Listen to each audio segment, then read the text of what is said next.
দেশ বাঁচবে কিসে? ধানের শীষে।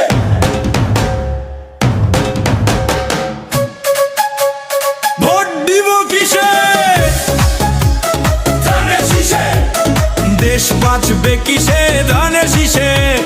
তোমার আমার ইচ্ছেতে জনগণের একটাই রায়, ধানের শীষে বিকল্প নাই।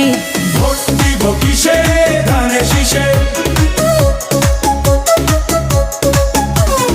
অধিকার ফিরে পেতে চাই, গণতন্ত্রের মুক্তি চাই। জুলুম শোষণের অবসান, ধানের শীষেই সমাধান। গ্রাম বাংলার ঘরে ঘরে একই আওয়াজ উঠছে জোরে। পরিবর্তন চাই।